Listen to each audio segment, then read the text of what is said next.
Hello, I'm Maria Ressa. With us today is Dr. Cho-oon, Shell International's Chief Political Analyst in the Global Business Environment team.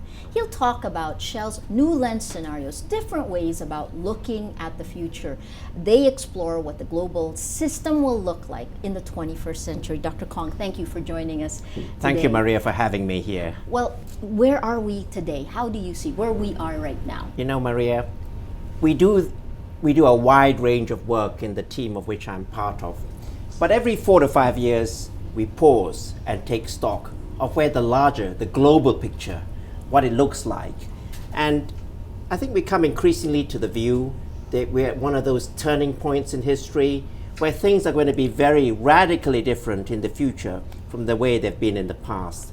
We came to that understanding 4 or 5 years ago in the energy world that we simply cannot carry on consuming energy in the way that we've done for a long time already, for reasons of energy supply, for reasons of energy demand, and above all, most important, for climate reasons.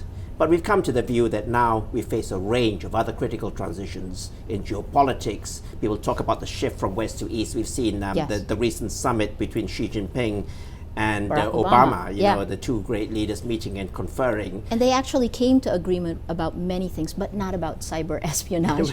They came close on North Korea. I think they faced many common problems. Hello? I think the problem with, shall I carry on? Yes, please. I think the problem with a lot of these summits is that I think a lot of the conclusions have been scripted already in advance. So I think they were following the script, in my view. Yes. They were doing it very well. And they were looking for common ground where they could find them.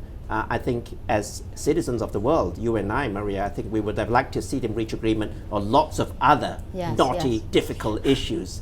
But I think what they did agree was to not put them aside, but to carry on working with on what them. they could, right. Yeah. So shift from west to east, the recovery from global economic recession, that's a big one. Yes. Because I think we recognize now that what economists used to call the Great Moderation, that's the period of economic growth globally prior to 2008, which was historically, I think unprecedented in the rates of global economic growth achieved.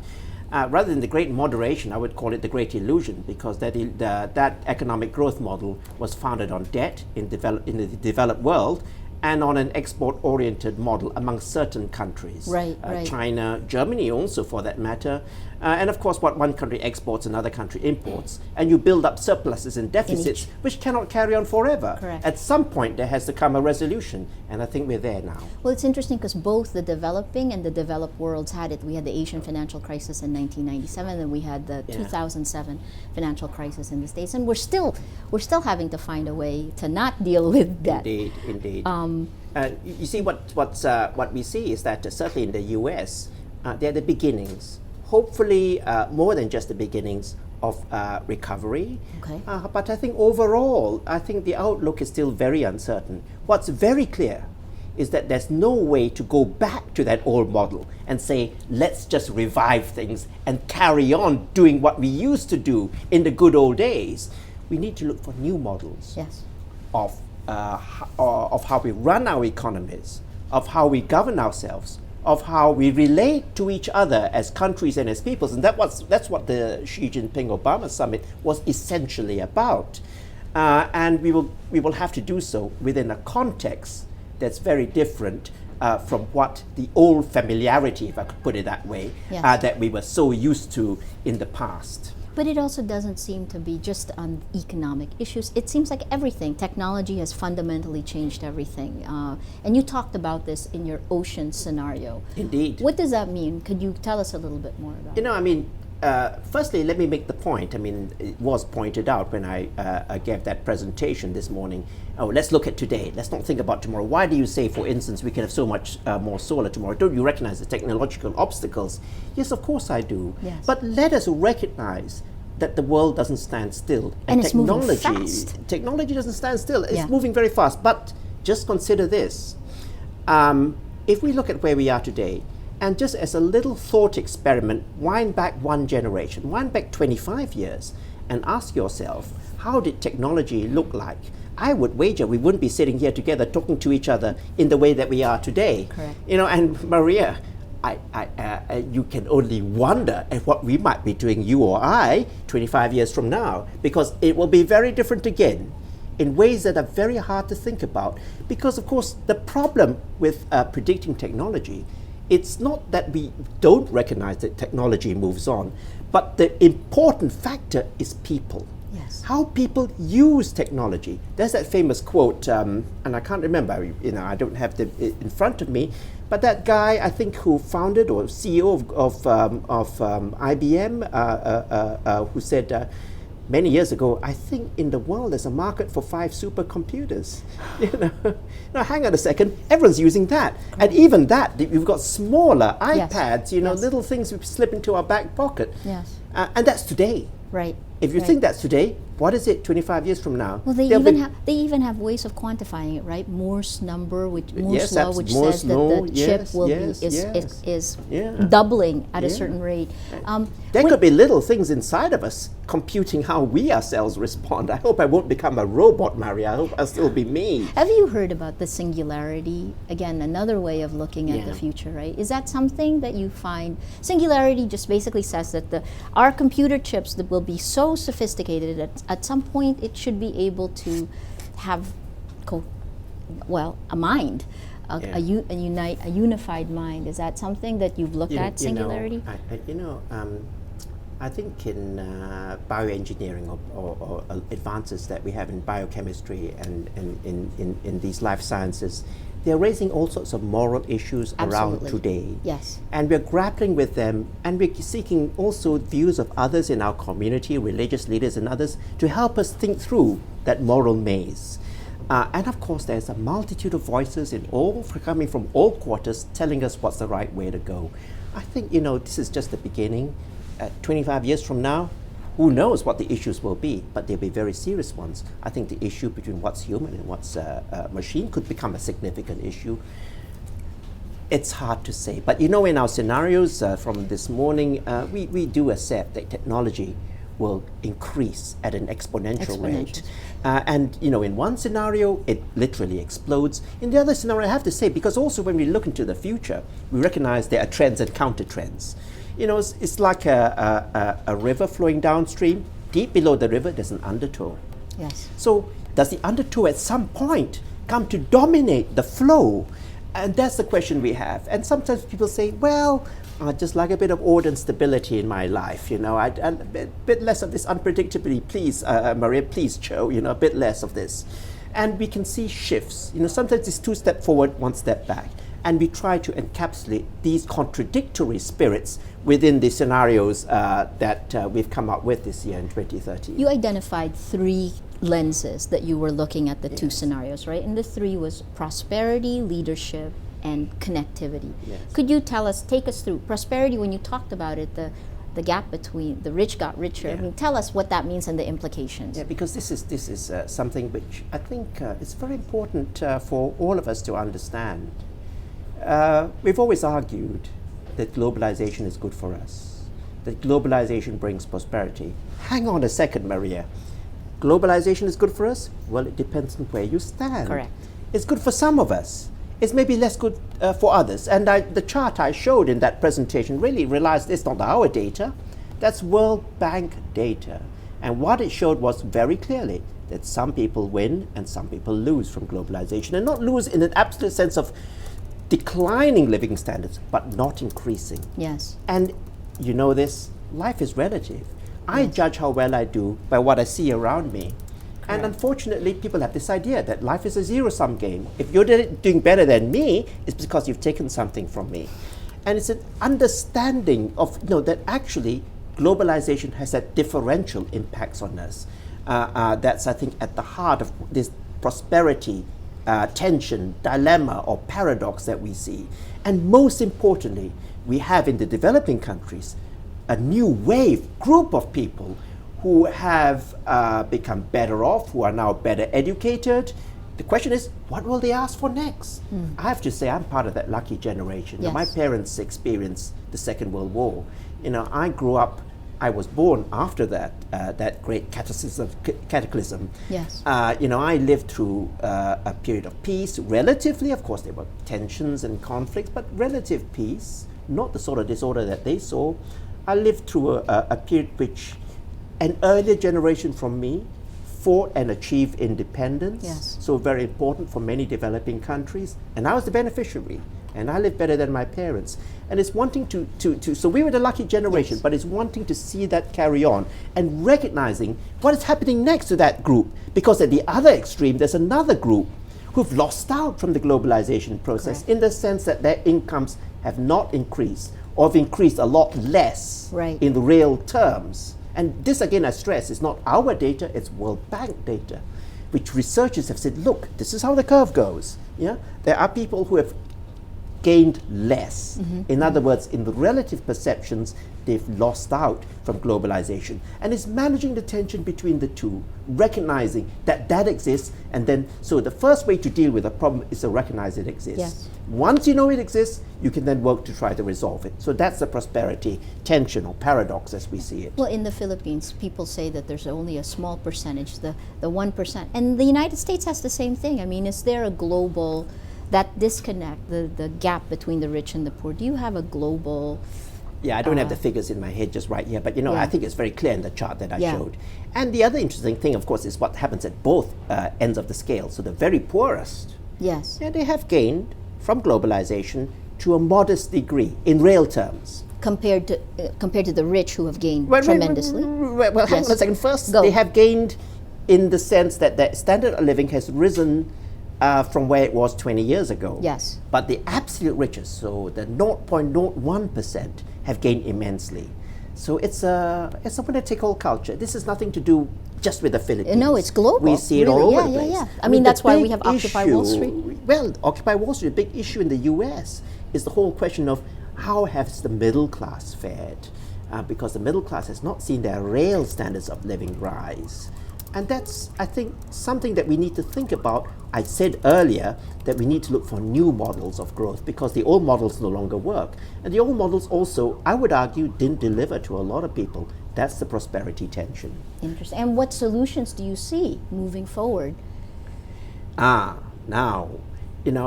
if I had the answers, I The wouldn't be crystal ball. sitting. I know. No, it's not the crystal ball. If I had the answers, I wouldn't be here. But and I can point to the issues, and I can say that in our scenarios, maybe they're resolved or maybe they're not. But these tensions will be there. So in a mountains world, we have two scenarios: mountains and oceans. Mountains is more of a top-down solution to deal with problems. Oceans is about power coming from the bottom up. So in a mountains world, actually states step in to help regulate that. But the problem is that growth starts to slow. There's a cost. Growth starts to slow. Countries still grow, but it's much more regulated, the environment. In the oceans world, it's much more dynamic. It's much more fluid. It's much more creative. But let me say this, Maria. The analogy I like to use is what happened in China in the 1990s when the Chinese leader Deng Xiaoping opened Yes. up the country by actually. This is China in the 1990s. He made that famous trip to the south, where he challenged the vested interests within the Communist Party to reform, to change, and this was the beginning of the Chinese boom, the economic boom. Yes, When yes. people, the Chinese phrase was "xia hai," you jump into the sea of doing business, and people had to face this choice: do I leave my safe job within the state sector and leap into the uncertainties of the private sector? And that's the point I'd like to make, which is that opportunities and risks, they are both there. They are the two sides of the same coin. Yeah, so I think jumping into the sea captures the opportunities very well and also captures the risks very well. The horizons are boundless when you swim in the ocean. Yes. The depths are very deep. I see what you're saying. The second one, leadership now. And again, it goes, I guess, with if you look at the mountain scenario as top-down, Yeah. states-driven, and the ocean scenario as bottom-up, Yeah. enabled by technology, correct? So in the leadership, what do you see moving forward? It's a tough time to be a leader. I sometimes wonder why we get people who want to be leaders. Good luck to them. But as I argue, leaders face contrasting. They're pulled in different directions at the same time. And the analogy I use is that they're stretched out on one of those medieval torture racks, with someone winding the wheel at opposite ends, stretching them to twice their natural length. Oh, it's a grotesque and painful experience, I'm sure. But the whole point is, leaders are pulled in different directions. There's people power, there's people demanding all sorts of things. And then there's the globalized elite, also demanding reform of a globalizing, liberalizing kind. And there are those vested interests who say, well, let's keep things as they are, either because I'm comfortable and I'm doing well, or I'm actually afraid of change. Correct. Yeah. So, and you're the guy in the middle, and you cannot satisfy everyone. Who do you please? What do you do? And then around you, on top of that, around you, the landscape is changing so rapidly. I call the landscape very rough and unpredictable. And if you think it's rough because it's constantly changing. And the parameters by which you negotiate that landscape are also changing. So life becomes difficult for a leader these days.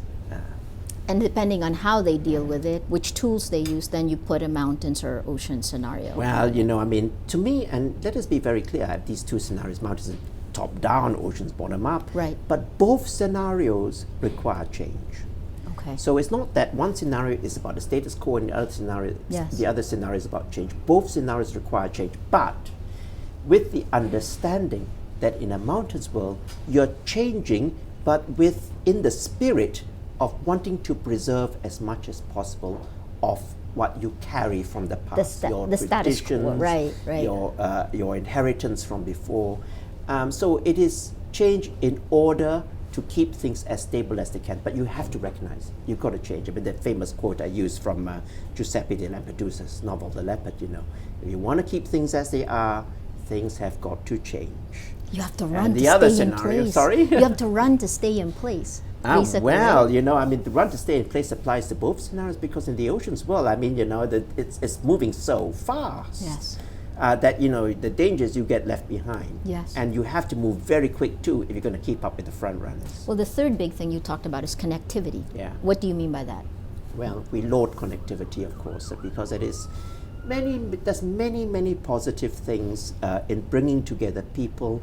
I travel much more freely nowadays. My family, they travel a lot more too. And they communicate with each other much more readily. I mean, I still remember the day I discovered I could communicate with my daughter, who was living in a different country, through Skype. That I could actually see her. Yes. And what's more, it's even better than that, for free. I thought, this is amazing. Incredible. Yeah. And I wouldn't have dreamt that would have that sort of technology would have been possible if you took me 10 years ago. So I'm amazed, and I'm really grateful to what we call information and communications technology, what it can do for us. And if that was possible today from 10 years ago, goodness knows what will be possible 10 years from now. Will I see her three-dimensionally? What is possible? I simply don't know. But technology is amazing. But here's the flip side. Technology can be used to control our thoughts, to decide what we should do, to tell us, well, hang on a second, these are the choices that you have. Are they? Someone is telling us what these choices are. If you click onto Google, Google will decide what your choices are based on what you previously did on that website. Yes. And every time now, I don't know what it is like in the Philippines, every time I click onto so many websites, they say, we do use cookies, we require your acceptance to, and I have to say yes, because I have to use the website. Absolutely. So I recognize that there's some big brother out there that's keeping tabs on what we're doing. And I'm sorry, Maria, I don't know about you, I find that a little bit unsettling, to say the least. I like to feel I'm independent, but I'm afraid that there is someone who's actually telling me what my possibilities are. You mentioned the book by Eric Schmidt and Jerry Cohen, the Google guys, and they actually... The new digital age. New digital age. And they actually lay out a scenario where predictive analysis, based on what we do, is going to tell you whether you're about to commit a crime. Minority Report is reality, and they're talking about the ethical issues that need to happen. Now, I mean, do you see the world accelerating this fast? I think there are already huge ethical issues around our use of the internet, around our use of Google and other search devices. And I've just highlighted one that I feel which is very, very important, is that who decides our choices? In the old days, I thought maybe I have more control of my choices. I can go into a bookstore, for instance, a big bookstore, for which there are fewer and fewer these days in most cities. I don't know about Manila, but in most cities of the world, I see them closing at an alarming rate. Yes. But I can go into a bookstore and browse the shelves. I can say, well, actually, I never thought about this subject before. I never thought about that. But it's poking around the byways, not the highways, the byways of thinking that often can be very fruitful. But today, if I click onto a website and looking for books or something like that, it'll tell me, of course, based on your past record, you're interested in books on this Correct. topic, and it will decide that therefore you will be offered this choice or lack of choice. And I no longer, I find I have to work hard. Of course, it is possible to say, well, I'll just disable all those cookies and start searching. But it requires someone who's actively makes that choice before you can do that. And let us be very frank. I mean, of course, some people will do that, but many won't. They will stop. I mean, like when I check onto Google and I'm searching a topic, I'll investigate pages 1, 2, 3, and then that's enough. That's enough. Yes. But who has decided what's on pages 1, 2, and 3? Yes. Or on page 1, sometimes I don't go beyond page 1. Who has decided that? I don't know. Well, it's something we scramble on every day. I think very often, actually, sometimes when I force myself to go beyond page 4, I find something interesting. You talked about two lenses, and you've been discussing them: the mountains and oceans. Could you summarize them very briefly? Yeah, the well, world as I said, scenarios. very, very quickly. So let's just accept that change will happen in the world of tomorrow.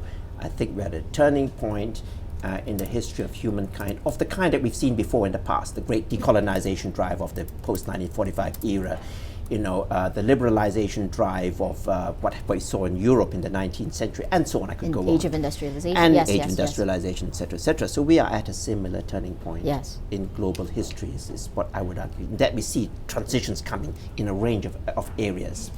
And in the mountains world, we accept that change will happen, but the people who are in charge, our elites, will want to try to keep things as far as possible stable. They will have to change. Initially, they will fight the change. They will fail. And then they have to recognize they need to accommodate the change in order to preserve. You need to move in order to preserve. You need to run in order to stand still. And they will do that. And it's about the state being clever, thinking long-term, using industrial policy. We've seen examples in the past of very successful states, particularly in East Asia. Think of Korea, think of Taiwan, think of Singapore. Long-term thinking. Not so much market mechanisms too, but basically guided by long-term thinking. The state uses industrial policy to move ahead for the long term. The state makes in big investments to move ahead for the long term. Oceans is different. Oceans is about people power. Oceans is about, I always say, oceans is about trust moving from the vertical. I trust the person above me, to trust is horizontal. I trust the people around me. People don't trust the big boys, the people who go to Davos. They trust their Facebook friends. Correct. And before, I keep saying, we are all like that. If I'm ill and I go to see my doctor, he will give me a prescription. The first thing I do with the prescription is to go home and check out, what does Dr. Google say? What does Dr. Wikipedia say? And if they say something, well, I don't think I like that so much, I'll go back and challenge my doctor. Why did you prescribe this for me? Look, Dr. Wikipedia just said that. Dr. Google said this. But the other hand, I think we need to also be very honest with ourselves and to say, who gives Dr. Wikipedia or Dr. Google that right to tell us? Why are they the arbiters? Right. Do they have some ultimate essential truth? Well, of course, they are a confluence of many different people feeding and writing about things. Right. It's also possible that a consensus may be moving in directions which may not necessarily be the way that we want to go, or may not necessarily be in our long-term interests. Yes. So I think we need to balance a lot of things and to recognize this is the wisdom of crowds. And the wisdom of crowds is volatile, it's fast-moving, it's immediate, but at the end of the day, whether we agree with it or not, we have got to keep up with it. We've got to recognize that what matters, what drives people, right or wrong is immaterial. What drives people is what will bring about change, and we've got to go with the flow. And an oceans world is about going with the flow. It's about a multifaceted, liberalized, globalized world filled with all sorts of opportunities and threats. Remember my point earlier about the Yes. Chinese moving into the private sector. Opportunities and threats, that's there in an oceans world.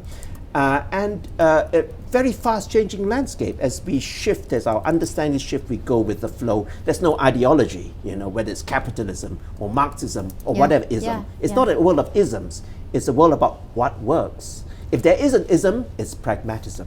Pragmatism is what counts. What happens when the wisdom of crowd turns into a mob? That's a danger. That's where the dangers lie in an oceans world. Because we're seeing that happen every now and then. It could happen every now and then. What we try to do is to accentuate the positive, because we see actually potential. If we can get it right, let's face it, I criticize ICT, but ICT is tremendously liberating. Yes. We can do lots of things that we were not able to do in the past. Look at the way that it has revolutionized our lives, and it will create further revolutions. People today are talking about, what does this mean for university education? Absolutely, it's changing. When everyone in the world, down to the very humblest, can log on and hear the eminent professor at Harvard and Yale, at Oxford, pontificate on whatever the subject is, and can learn from the best minds. You go straight away to the best. You can go to an Ivy League school for free now with Coursera. Absolutely. Right? So I think the possibilities are there. The question is, can we get it right? Okay. That's the challenge in an oceans world. But what we say is that if we can realize these opportunities, it's like swimming in the ocean. The horizon is boundless. I want to be optimistic like you. Could I just say one thing about being optimistic and pessimistic? I'm a scenario practitioner. Yes. And when you talk to scenario practitioners, they love pessimistic scenarios. Maria, tell me about how it's going to end in doom and gloom for everyone. Now, most people are accused of that as well. I would first have my glass of champagne or something, or Chardonnay in front of me, and then I will tell you with a big smile on my face how we're all going to doom and perdition. But let's get real. Let's get real. Actually, humankind has gone through some pretty bad disasters in the past. We've also had some successes. Ultimately, at the end of the day, I would say the world in 2000 was a better place than the world in 1900. I'd like to think the world in 2100 will be a better place than the world in 2000. Are you seeing that play out? Is that the trend that you're seeing? It hasn't. We've certainly seen a lot of bad things happen getting to where we are today. Yeah.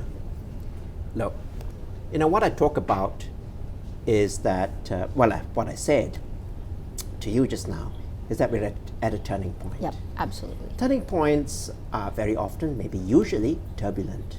This is going to be difficult times for us, looking at the decade ahead, looking at the changes that are required. And haven't even begun to talk about the climate challenge yet, which is the most serious confronting us as human beings. Yes. But looking at the changes that are required, the decade ahead will be very difficult. My point is this. The future is unknown.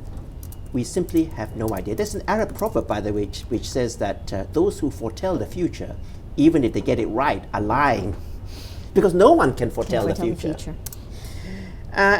So I can't. But I do believe that if we can rise to that challenge of the next decade, the future ahead is a better one.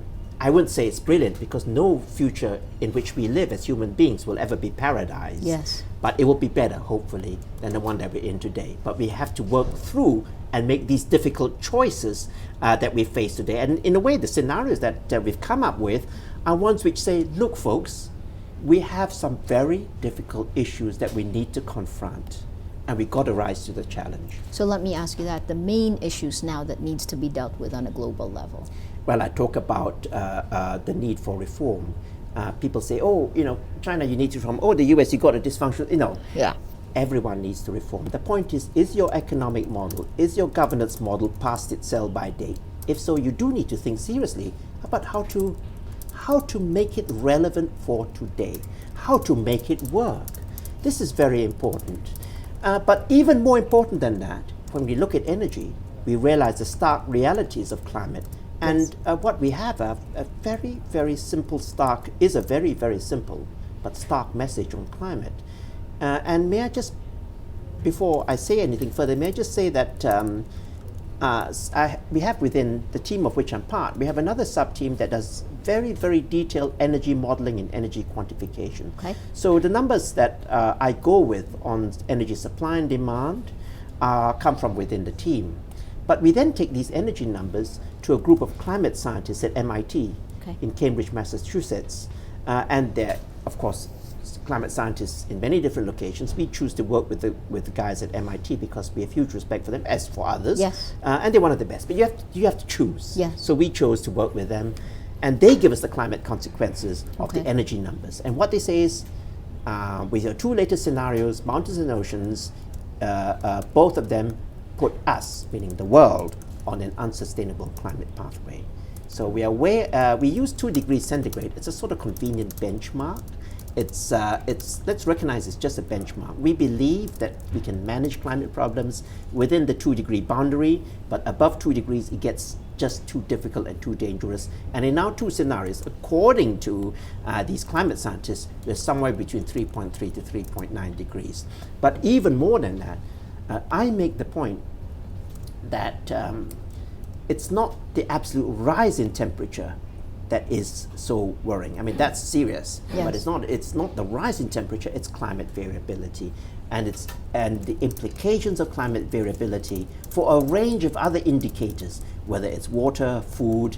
It's not a question of, as I keep on saying, it's not a question of sitting in the middle of Siberia in December and saying, I want to turn up the thermostat, because it's sitting in the middle of Siberia and it'd be a lot colder in December and a lot hotter in June. And it's getting used to that climate variability that matters. And then the impact on food production. We know that there was that huge drought in the American Midwest, which was the breadbasket of the world 2 years ago, and what it did to grain prices. And a lot of countries were affected. They were knock-on effects which carried on. And then, of course, there's the flooding and the drought. India at that same time, there was there was a drought there, and then flooding in India, and then in Australia there were fires at the same time. 2 years ago, was it 2 years ago? Tell me, Maria, there was a typhoon, caused quite significant loss of life. Very, very sad. But we've seen in the US too more climate variability. Yes. We'll have to get used to more of it unless we do something about this. And therefore, for us, the climate challenge is, if I would put it this way, I would say that's the most significant of the many serious challenges I think that we raise in our scenarios. Other people predict that the energy resources will run out. Natural, mineral resources, that we are depleting it at such a fast rate. What do you make of this? Do we have to worry about it? And what are the implications?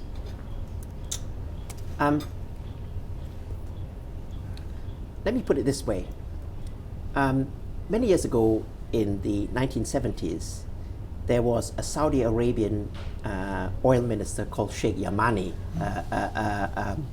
And Sheikh Yamani was famous for many things, but one of his sayings was, the Stone Age didn't end because the world ran out of stones, and the oil age won't end because we ran out of oil. It depends on how you look at oil. Is it a physical entity or is it an economic entity?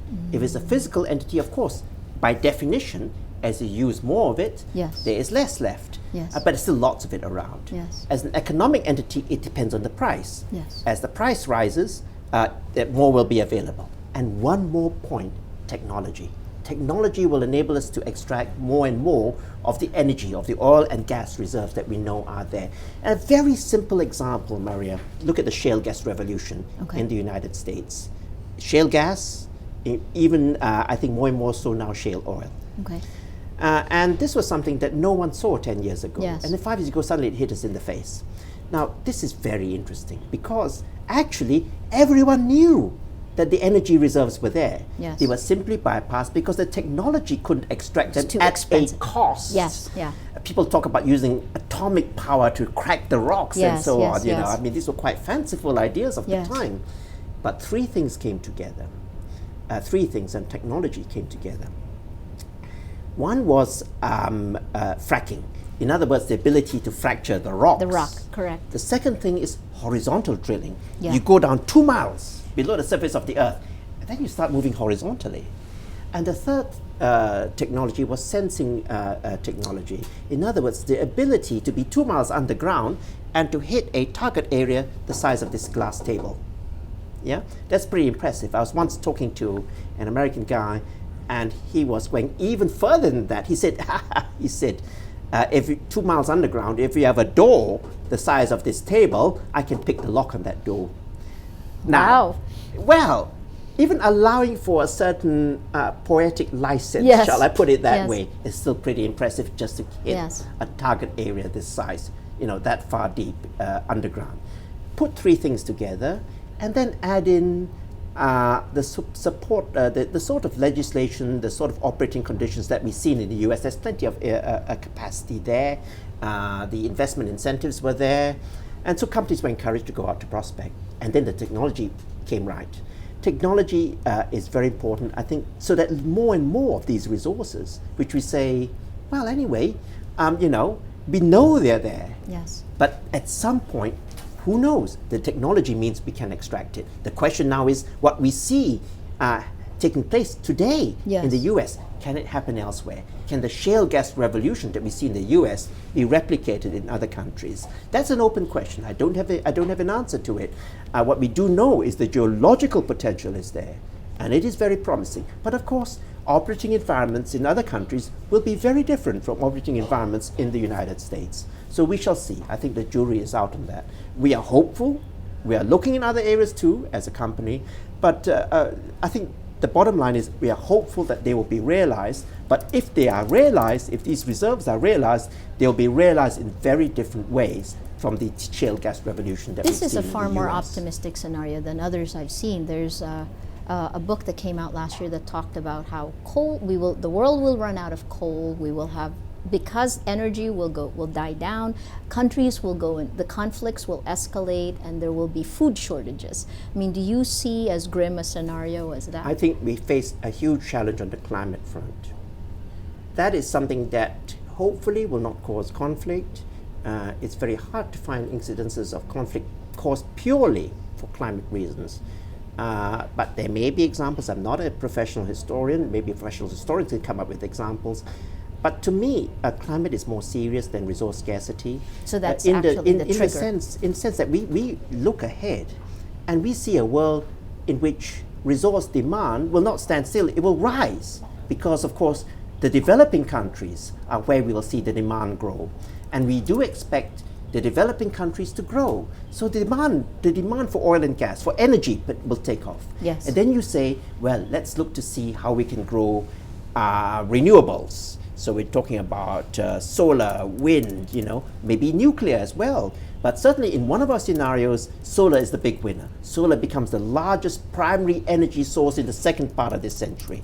In another scenario, it's gas. Now that is a fossil fuel, but it's a fossil fuel with half the carbon of coal. So if coal can be replaced by gas, we will have a much more positive future. And on top of that, I would argue it's still a fossil fuel, so we'll need technologies like CCS, or carbon capture and sequestration. Yeah. In other words, capture the carbon dioxide that's being emitted, store it underground. Very expensive process, but we believe we've got the technology, we can do it, and we should be thinking seriously of technologies like that. Maybe there are others too. Yes. To try to have cleaner power emissions.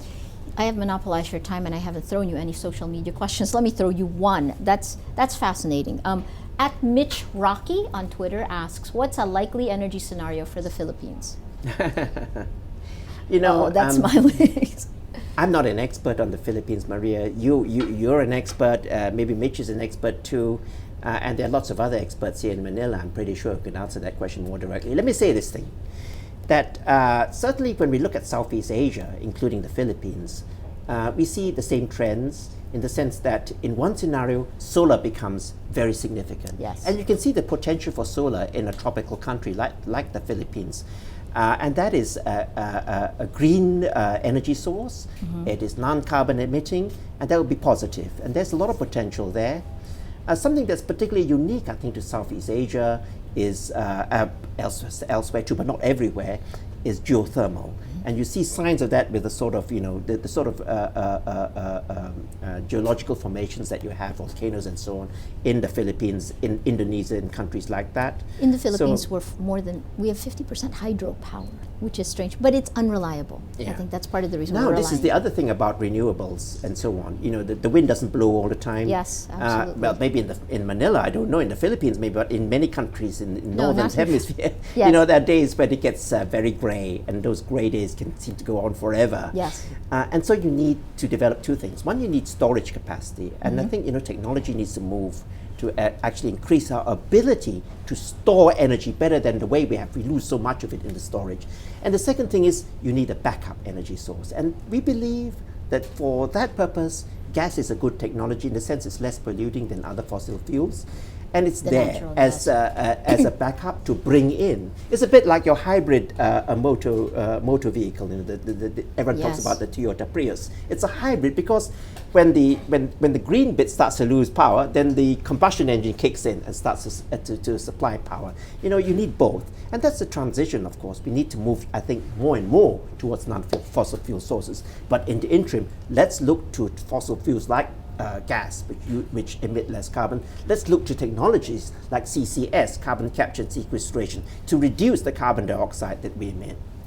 I have taken too much of your time. Your last words, I mean, immediate action, if you were to encourage immediate action, what would it be now? Well, you know, I'm not a policymaker. You know, the good thing about being a scenario practitioner is to confront the decision makers in my company and say, look, folks, you got you got huge choices that face you. What are you going to do? And here, this is what the landscape looks like. But they have to make the decisions. What I do say is that the challenges are very clear. I've pointed out, you know, in the bigger picture, for us, it is about governance, it's about reforming our economic and political models, and it's about climate change and thinking what we do about energy. These are big issues. And let's not say the future will take care of itself, because the future will depend on the decisions that we take today. So today is important too. Fantastic. Thank you so much for your time. We've been speaking with Dr. Cho-oon. He is Shell International's Chief Political Analyst in the Global Business Environment team. A great look at what the future scenarios ahead for us. I'm Maria Ressa. Continue the conversation. Use #FutureWatch. Talk to you soon.